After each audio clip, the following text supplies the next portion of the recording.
वाह भारतीय जनता पार्टी, वाह 36 तोपों की सलामी। मुझे लगा था कि मैंने इस दुनिया की तमाम अजूबी चीजों को देख लिया है, फिर मैंने देखा कि बिहार के अंदर भारतीय जनता पार्टी की आंखों में मुसलमानों के लिए आंसू। खबर क्या, मैं आपको बताता हूं। कल महागठबंधन ने इस बात की घोषणा की कि तेजस्वी यादव मुख्यमंत्री पद का चेहरा होंगे और मुकेश सहनी, जो कि पिछड़े वर्ग से आते हैं, मल्लाह वर्ग से आते हैं, वो डेप्यूटी चीफ मिनिस्टर होंगे। उसके बाद क्या होता है दोस्तों, ओवैसी के प्रवक्ता सामने आते हैं और कहते हैं कि यह मुसलमानों का अपमान है कि आखिर महागठबंधन ने किसी मुस्लिम चेहरे को डेप्यूटी चीफ मिनिस्टर के तौर पर पेश क्यों नहीं किया। बात वहां नहीं रुकती है। उसके बाद भारतीय जनता पार्टी के तमाम नफरती चिंटू मैदान में आ जाते हैं और उनकी आंखों में आंसू कि देखिए मुसलमानों के साथ कितना बड़ा अत्याचार, कितनी ज्यादा ज्यादती, ये लोग तो सिर्फ मुसलमानों का वोट लेना जानते हैं। आज मैं आपसे एक सवाल पूछना चाहता हूं। कल्पना कीजिए कि कल तेजस्वी यादव ने मुकेश सहनी के साथ साथ किसी मुसलमान के भी नाम की घोषणा कर दी होती डेप्यूटी चीफ मिनिस्टर के तौर पर। यही तो भारतीय जनता पार्टी चाहती थी ना, यानी चित भी मेरी और पट भी मेरी। अगर तेजस्वी इस बात की घोषणा कर देते तो आप जानते हैं पूरा चुनाव मुस्लिम हिंदू हो जाता, हिंदू वर्सेस मुस्लिम हो जाता, और उसके बाद प्रधानमंत्री से लेकर सम्राट चौधरी से लेकर भारतीय प्रचार तंत्र का एक एक गुर्गा इसे हिंदू मुस्लिम बनाने की कोशिश करता। आज मैं आपसे एक सवाल पूछना चाहता हूं। चिराग पासवान, मनोज तिवारी, शहनवाज हुसैन, ये लोग आंसू बहा रहे हैं कि देखो महागठबंधन मुसलमानों का इस्तेमाल सिर्फ वोट बैंक के तौर पर करता है।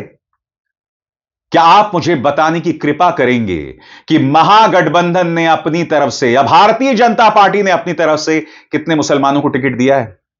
भाई ये सवाल किया जाना चाहिए ना कि जब आप आंसू बहा रहे हैं, और सबसे बड़ी बात, आप जानते हैं कि अगर मुसलमान के नाम की घोषणा बतौर डेप्यूटी चीफ मिनिस्टर हो जाती तो उसके बाद जिस तरह की जहरीली राजनीति भाजपा करती उसका कोई सानी नहीं। मगर तेजस्वी यादव लगातार फोकस कर रहे हैं कि हम मुद्दों पर बने रहें, और आज उन्होंने एक संवेदनशील मुद्दा बनाया, बिहारी वर्सेस बाहरी। उनका प्रहार था प्रधानमंत्री नरेंद्र मोदी और देश के गृह मंत्री अमित शाह की तरफ।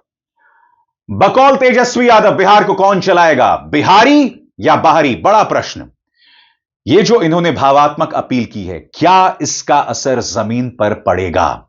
सुनिए किस तरह से तेजस्वी ने अपनी बात रखी। ये दो लोग गुजरात से आकर के बिहार चलाने का काम कर रहे हैं। बताओ सहरसा के लोगों, बिहार को बिहारी चलाएगा कि बाहरी चलाएगा?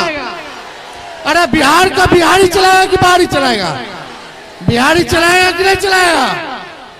आज देखिए जगह जगह ये लोग घूम रहे हैं। पहले हिसाब मांगिए, भाजपा ने क्या किया 11 साल, 20 साल बिहार में क्या किया इन लोगों ने? सबसे ज्यादा गरीबी है कि नहीं है? पलायन है कि नहीं है? बेरोजगारी है कि नहीं है? तो देखिए हमारी सरकार बनेगी तो जो घोषणा तेजस्वी ने किया उसी का ही नकल कर रहे हैं। और तेजस्वी वहां नहीं रुकते हैं। जैसे कि आप जानते हैं कि महिलाओं को प्रति महीने 30,000 रुपए की घोषणा उन्होंने की है। इसके अलावा कई अन्य घोषणाएं भी हैं। माई बहन योजना के अंतर्गत तेजस्वी ने कहा कि जो वो घोषणा करते हैं उस पर बदस्तूर बने रहते हैं, उससे पीछे हटने का सवाल ही नहीं पैदा होता। सुनिए उन्होंने क्या कहा। लेकिन तेजस्वी का एकमात्र लक्ष्य है कि बिहार को जो है नंबर 1 बनाना है। और हम टूटी फूटी और झूठी बातें नहीं कहते हैं, कच्ची बात नहीं करते हैं, पक्की बात करते हैं। आप सब लोगों को पता है, जो कहते हैं वो करते हैं, जो कहेंगे वो करेंगे। और आप सब लोगों को बताना चाहेंगे कि तेजस्वी अगर सीएम बनेगा तो बिहार के लोग भी सीएम बनेंगे, यानी चिंता मुक्त बनाएंगे हम। और यही नहीं बल्कि अपराध भ्रष्टाचार मुक्त बिहार बनाएंगे। पढ़ाई, दवाई, कमाई, सिंचाई, सुनवाई और कार्रवाई वाली सरकार हम लोगों को बनाना है, जहां जैसे हमने पहले कहा, बिहार में जिस परिवार के पास सरकारी नौकरी नहीं उस परिवार को सरकारी नौकरी। मगर इसमें दो राय नहीं है कि ये जो मुस्लिम वाला राग भारतीय जनता पार्टी ने छेड़ा है, यानी छेड़ा तो ओवैसी ने और उसके बाद भारतीय जनता पार्टी उस पर सवार होकर, उसके नफरती चिंटू उस पर सवार होकर महागठबंधन पर प्रहार कर रहे हैं। यह मुद्दा कहीं ना कहीं तेजस्वी यादव के लिए चिंता का सबब बना हुआ, और मैं आपको बताता हूं क्यों। क्योंकि उन्होंने अपनी सभा में कहा कि अभी हमने सिर्फ मुकेश सहनी के नाम का ऐलान किया है, आने वाले दिनों में अन्य जातियों और अन्य धर्मों से भी डेप्यूटी चीफ मिनिस्टर का ऐलान होगा। यह कहीं ना कहीं तेजस्वी की अंदरूनी चिंता का जीता जागता सबूत भी है। सुना जाए। बेरोजगारी को खत्म करना है कि नहीं करना? और वो मुकेश जी, हम सब लोगों के साथ आए उप मुख्यमंत्री बनेंगे, अति पिछड़ों के आवाज को बुलंद करेंगे और आने वाले सहनी जिंदाबाद जिंदाबाद जिंदाबाद आने वाले समय में और भी समाज धर्म के लोगों को उप मुख्यमंत्री का हम लोग जो है दायित्व देने का काम करेंगे, वो भी आप लोगों को कुछ दिनों के अंदर बता दिया जाएगा। और जाहिर सी बात है, मंच में उनके साथ मुकेश सहनी थे जो उग्र हुए। उन्होंने कहा कि भारतीय जनता पार्टी को कोई अधिकार नहीं है मुसलमानों के मुद्दे पर आंसू बहाने को लेकर, और बात सही भी है। हमने लोकसभा चुनावों के दौरान देखा प्रधानमंत्री नरेंद्र मोदी के जहरीले बयान, हमने देखा ऑपरेशन सिंदूर के बाद देश के गृह मंत्री अमित शाह ने एक झूठ बोला था कि ममता बनर्जी ऑपरेशन सिंदूर का विरोध इसलिए कर रही हैं क्योंकि उन्हें मुसलमानों को खुश रखना है। जब भारतीय जनता पार्टी के बड़े बड़े नेता मुसलमानों के बारे में इतने जहरीले बयान देते हैं, तो क्या उन्हें अधिकार है मुसलमानों पर इस तरह से झूठे आंसू बहाना? सुनिए मुकेश सहनी ने किस तरह से जाति का मुद्दा उठाते हुए सीधा प्रहार किया है भारतीय जनता पार्टी पर। सुना जाए। देखिए, बीजेपी को फिक्र करने की आवश्यकता नहीं है। यही बीजेपी है जो हमारे अल्पसंख्यक भाई को कहते हैं कि हिंदुस्तान को छोड़कर आप दूसरे जगह चले जाओ। ये आज उनको डर सताने लगा है। ये बताए बीजेपी कि क्या अति पिछड़ा का बेटा, मल्ला का बेटा को डिप्टी सीएम बनाना, क्या इनके पेट में इतना दर्द है? और वो अल्पसंख्यक भाई के लिए फिक्र हम करेंगे, आप वो आप फिक्र मत कीजिए। आपके पास भी शाहनवाज हुसैन है, उनके बारे में फिक्र करिए। देश में हमारे जो इतने भी अल्पसंख्यक भाई हैं उनके बारे में सोचिए और उसके बारे में फिक्र कीजिए। नफरत की राजनीति नहीं कीजिए। अभी सबसे पहला मेरा सवाल है भाजपा वाले से कि क्या आपको तकलीफ हो रहा है? एक मल्ला का बेटा, एक केवट का बेटा अगर राज्य में अगर सरकार बनाता है, डिप्टी चीफ मिनिस्टर बनता है, तो आपको इतना दर्द क्यों हो रहा है भाई? आपको इतना परेशानी क्यों होता है? तो हमें तो पता है कि आपको दर्द और परेशानी इस बात का होता है कि गरीब पिछड़ा का बेटा कैसे राज्य में डिप्टी सीएम बन सकता है?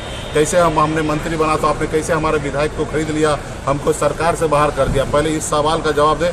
बाकी अल्पसंख्यक के लिए हमको सोचने के उसको सोचने की जरूरत नहीं, हम लोगों को पता है क्या करना चाहिए।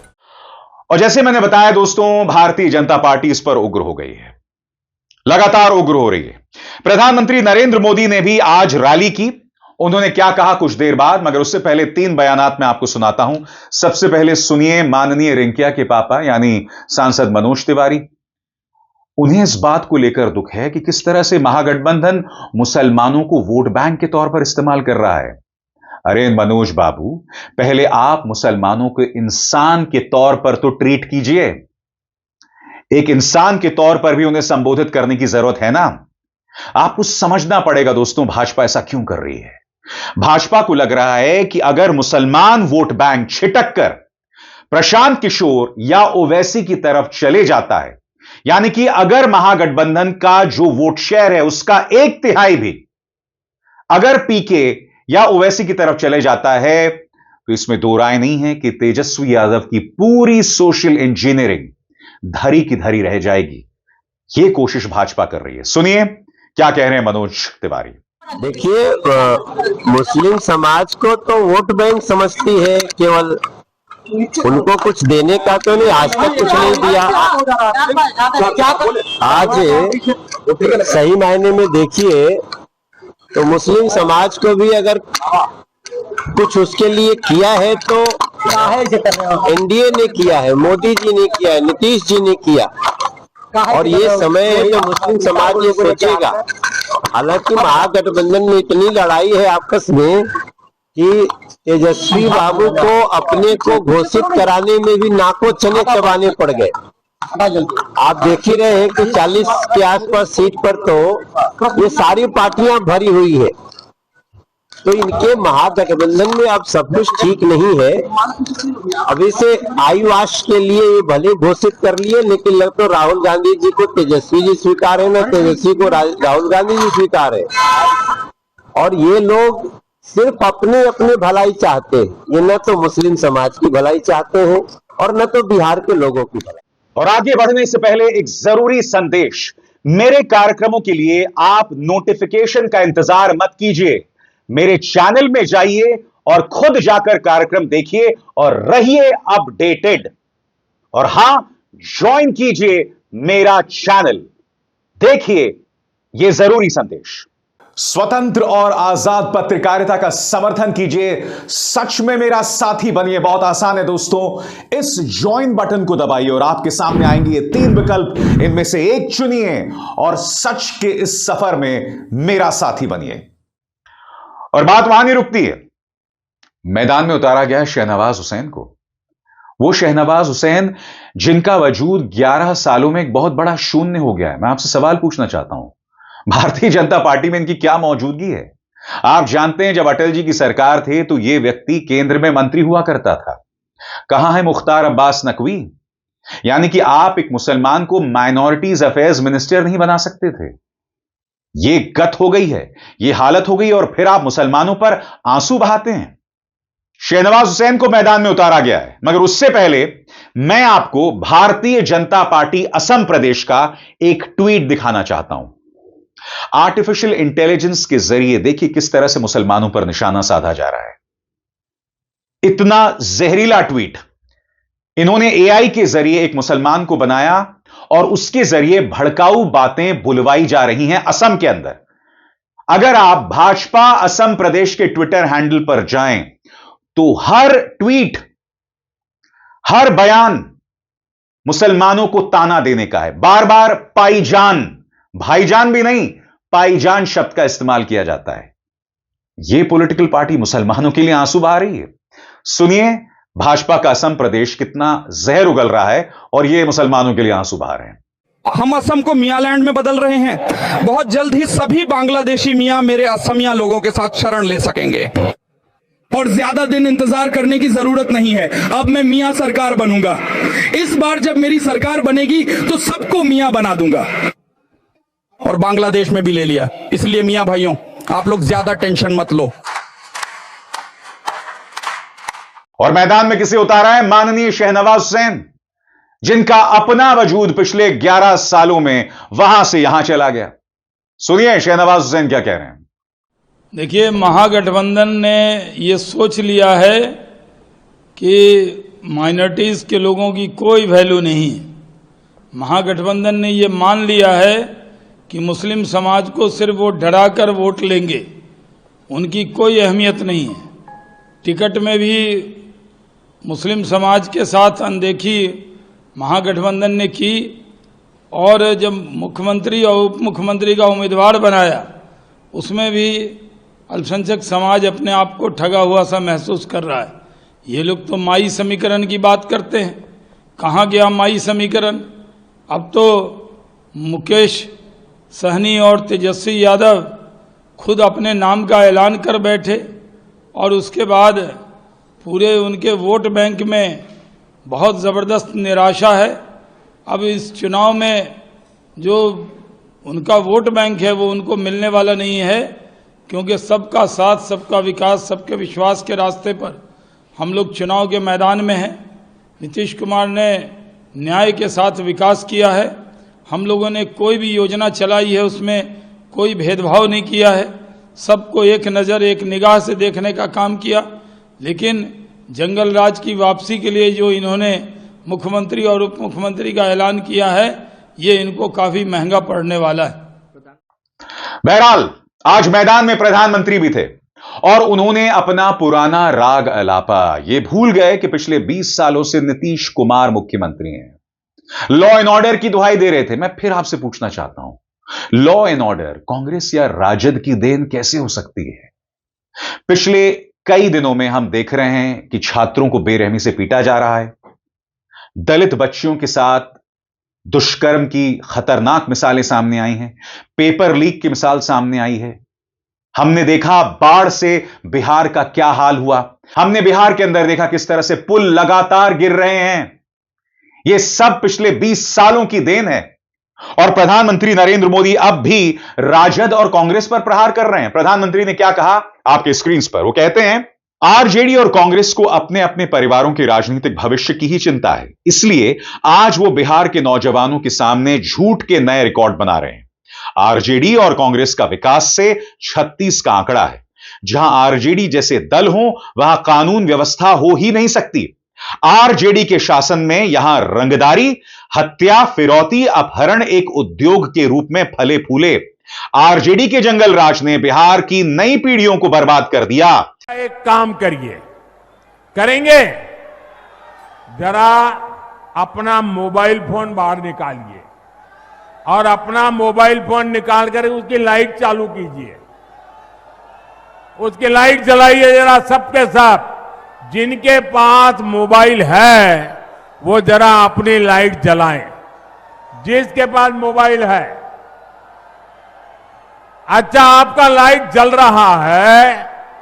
अब आप मुझे एक बात बताइए, जब इतनी लाइट है, हर एक के हाथ में लाइट है, तो लालटेन चाहिए क्या? साथियों, पूरा देश आपको सुन रहा है, देख रहा है। बिहार को लालटेन और उसके साथी नहीं चाहिए। तो क्या प्रधानमंत्री ये बतलाने की कृपा करेंगे कि पिछले 20 सालों में क्या हो रहा है? खासतौर से हमने पिछले 5 सालों में देखा, नीतीश कुमार के राज में मुजफ्फरपुर गृह बालिका कांड आप भूल गए? जी हां, मुजफ्फरपुर गृह बालिका कांड, जिसमें यह ब्रजेश ठाकुर आरोपी था। इसके ताल्लुकात थे नीतीश कुमार के अंदर बैठी एक मंत्री के साथ, उनके पति के साथ। किसी पर कोई कार्रवाई की गई, बस ठाकुर को जेल भेज दिया गया। वो ठाकुर जो मुस्कुरा रहा था, हंसी ठट्ठा कर रहा था। इससे ज्यादा शॉकिंग बात नहीं हो सकती। हम लोगों के साथ प्रॉब्लम यह है, हमारी याददाश्त इतनी कमजोर है, इसलिए हम ये मुद्दे भूल जाते हैं। दूसरी तरफ स्पेशल इंटेंसिव रिवीजन, यह मुद्दा जो इतना ज्वलंत था, अब उस पर भी कोई चर्चा नहीं। हालांकि इसमें दोष काफी हद तक तेजस्वी और राहुल गांधी का है, उसकी मैं चर्चा करूंगा। बहरहाल एक बात तो है, पहली बार भारतीय जनता पार्टी की तरफ से प्रधानमंत्री नरेंद्र मोदी ने कहा है कि हम नीतीश के नेतृत्व में और ज्यादा सीटें हासिल करेंगे। क्या कहा उन्होंने आपके स्क्रीन पर, वो कहते हैं इस बार बिहार में भी नीतीश बाबू के नेतृत्व में एनडीए जीत के अपने पुराने सारे रिकॉर्ड तोड़ने वाला है। इन चुनावों में बिहार एनडीए को अब तक का सबसे बड़ा जनादेश देगा। भाई, यह आत्मविश्वास दिख तो रहा है, मगर आप भी जानते हैं जब सिस्टम ही हैक हो तो क्या किया जा सकता है। और पिछली बार हमने देखा था, आरजेडी लगातार आरोप लगाती है कि कम से कम 5 से 6 सीटों पर हम जीत गए थे, मगर हमें प्रशासन ने हरवा दिया और नतीजा आपके सामने है। इसके अलावा ओवैसी की मौजूदगी, जिसने सीमांचल में उन्हें जबरदस्त नुकसान पहुंचाया। फिर कांग्रेस ने अपनी जिद के चलते एक ऐसे व्यक्ति को मैदान में उतार दिया जिसका नाम जुड़ा था जिन्ना विवाद से, अलीगढ़ मुस्लिम यूनिवर्सिटी विवाद से। नतीजा, उस पूरे इलाके में मामला हिंदू मुस्लिम हो गया और आरजेडी के कई दिग्गज चुनाव हार गए, क्योंकि वहां पर मुकाबला हिंदू मुस्लिम हो गया।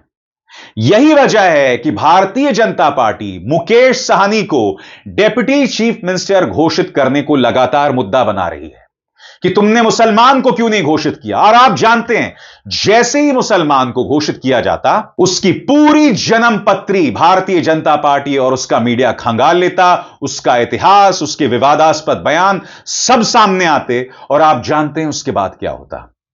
चुनाव पूरी तरह से हिंदू मुस्लिम हो जाता। और यही वजह है कि महागठबंधन ने सिर्फ मुकेश साहनी को, जो पिछड़े वर्ग से आते हैं, मल्लाह समुदाय से आते हैं, उनके नाम की घोषणा की।